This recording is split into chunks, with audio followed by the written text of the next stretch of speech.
Hi, hello friends. Welcome back to our channel Learn with Sanjumani. If you are seeing this video for the first time, please do like, share and subscribe this channel. Present EC చదువుకున్న వాళ్ళకి VLSAలో interest ఉంటే వాళ్ళకి ఈ video చాలా use అవుతుంది. So last వరకు skip కాకుండా చూసేయండి. సో ఈ వీడియోలో ఏంటంటే మనము ఈసీలో ఉండే డిజిటల్ ఎలక్ట్రానిక్ బేసిక్స్ నుంచి అడ్వాన్స్ లెవెల్ వరకు ఉండే టాపిక్స్ అన్నిటిని కంప్లీట్గా వాటి యొక్క టైటిల్స్ గురించి మొత్తం కవర్ చేసేద్దాము. సో దట్టు మీకు ఒక క్లియర్ రూట్ మ్యాప్ అనేది తెలుస్తుంది. అలాగే స్టార్టింగ్ స్టేజ్లో ఉన్న స్టూడెంట్స్ అందరికీ కూడా ఈజీగా అర్థమవుతుంది. ఒకవేళ ఆల్రెడీ బేసిక్స్ తెలిసిన వాళ్ళకైతే ఈ వీడియో చూస్తే ఇంపార్టెంట్ టాపిక్స్ ఏమేమి ఉన్నాయో అవన్నీ రీకాల్ చేసుకోవచ్చు. ఇంకెందుకు ఆలస్యం, so let start our journey in to the world of digital electronics. So present EC చదువుకున్న వాళ్ళు VLSAలో జాబ్ కొట్టాలంటే ఫస్ట్ బేసిక్స్ నుంచి అడ్వాన్స్ లెవెల్కి రీచ్ అవ్వాలన్నమాట. సో నేను ఆ బేసిక్స్లో ఏమేమి ఉంటాయి, ఏమేమి నేర్చుకోవాలి, ఇవన్నీ మీతో ఇవాళ షేర్ చేసుకుంటాను. సో ప్రెజెంట్ స్క్రీన్ చూడండి, VLSA from basics to advance level. So దీంట్లో మనకి ఫస్ట్ ఏం నేర్చుకోవాలంటే introduction of digital electronics. Why digital circuits matters in the VLSAలో డిజిటల్ ఎందుకు యూజ్ అవుతుంది, ఏమేమి పర్పస్తో ఉన్నాయి, అవన్నీ ఈ ఇంట్రడక్షన్లో నేర్చుకోవచ్చు. దాని తర్వాత VLSAలో అనలాగ్ ఉంటుంది, డిజిటల్ ఉంటుంది. ఈ రెండింటి మధ్య ఏమేమి డిఫరెన్సెస్ ఉన్నాయి ఇవన్నీ కూడా నేర్చుకోవాలి.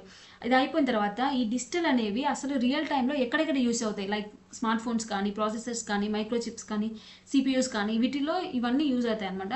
సో దానికి రియల్ టైం అప్లికేషన్స్ కూడా తెలుసుకోవాలన్నమాట. సో అయిపోయిన తర్వాత ఏంటంటే basic building blocks of digital circuits. Basic building blocks ఏమేమి ఉంటాయంటే బులియన్ ఆల్జిబ్రా, లాజిక్ గేట్స్ ఉంటాయన్నమాట. బులియన్ ఆల్జిబ్రాలోనే మళ్ళీ SOC, POS ఇవి కూడా ఉంటాయన్నమాట. దాంట్లో బేసిక్ సబ్ టాపిక్స్ అనమాట అవి. సో తర్వాత లాజిక్ గేట్స్లో ఏంటంటే అండ్, ఆర్, నాట్, నాండ్ ఇవన్నీ ఉంటాయి కదా, ఇవన్నీ నేర్చుకోవాలి. వీటి యొక్క సింబల్స్ కానీ, దాంతోపాటు వీటి యొక్క ట్రూత్ టేబుల్స్ కానీ ఇవన్నీ ఖచ్చితంగా గుర్తుపెట్టుకోవాలన్నమాట, చాలా ఇంపార్టెంట్. ఇవి అయిపోయిన తర్వాత ఏంటంటే కాంబినేషనల్ సర్క్యూట్స్ అంటే ఏంటంటే output is depends only on present inputs మీద డిపెండ్ అయ్యే ఏవైతే సర్క్యూట్స్ ఉంటాయో అవన్నీ ఈ కాంబినేషనల్ సర్క్యూట్స్లోనే ఉంటాయన్నమాట. వాటిల్లో సబ్ టాపిక్స్ ఏమేమి ఉంటాయంటే యాడర్స్, మక్స్, డిమక్స్, ఎన్కోడర్స్, డికోడర్స్ ఇవన్నీ ఉంటాయన్నమాట. వీటితో పాటు ఏంటంటే సో ఇవన్నీ దీని యొక్క సర్క్యూట్స్ అనమాట, సర్క్యూట్స్ డయాగ్రామ్స్ లాగా అనమాట. సో చూడండి, సో ఇది దాని యొక్క బేసిక్ డయాగ్రామ్ అనమాట. ఈ దీంట్లోనే ఫుల్ యాడర్స్ ఇలా చేయాలి, ఇలా కన్స్ట్రక్షన్ చేయాలి, దీనికి మళ్ళీ RTL కోడ్ ఉంటుంది. ఇవన్నీ మనకి ఈ డిజిటల్ బేసిక్స్లో చాలా ఇంపార్టెంట్. అడ్వాన్స్ లెవెల్లో రీచ్ అయినప్పుడు ఏంటంటే ఇందులో ఉండే టాపిక్స్ అన్నీ ఇంపార్టెంట్ అనమాట. సో సీక్వెన్షియల్ అంటే ఏంటంటే outputs depends only and present and past inputs రెండింటి మీద డిపెండ్ అయిపోయి ఉంటాయి అనమాట. సో ఈ రెండిట్లో వచ్చే టాపిక్స్ ఇవన్నీ సీక్వెన్షియల్ కాంబినేషన్ చాలా ఇంపార్టెంట్, అస్సలు వదులుకోవద్దు. సో ఈ సీక్వెన్షియల్ ఏమేమి సబ్ టాపిక్స్ ఉన్నాయంటే flip flops, registers, counters, latches ఇవన్నీ కూడా ఉంటాయి. సో ఈ ఫ్లిప్ ఫ్లాప్స్లోనే మళ్ళీ SR, JK, DET ఇవన్నీ ఉంటాయి అనమాట. ఇదిగో చూడండి, ఇది ఇలా SR flip flop, D flip flop అవన్నీ నేను అంత చేయలేదు, కానీ ఇదిగో ఇవన్నీ మనకి డయాగ్రామ్స్ అనమాట. ఇవి కూడా చాలా ఇంపార్టెంట్.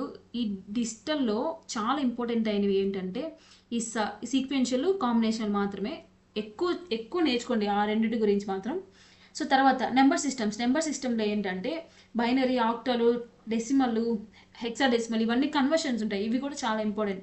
BCD కన్వర్షన్ కానీ, లేదంటే గ్రే కోడ్ కానీ ఇవన్నీ కూడా కొంచెం ఇంపార్టెంట్, ఇవి కూడా చూసుకోవచ్చు. సరే, తర్వాత టైమింగ్ అండ్ క్లాక్ కాన్సెప్ట్స్ అనేవి చాలా వెరీ వెరీ ఇంపార్టెంట్ అనమాట. మనకి అడ్వాన్స్ లెవెల్లో ఎక్కువ యూజ్ అయ్యే ఈ క్లాక్ లెవెల్స్ మాత్రమే. సెటప్ టైము, హోల్డ్ టైము చాలా ఇంపార్టెంట్.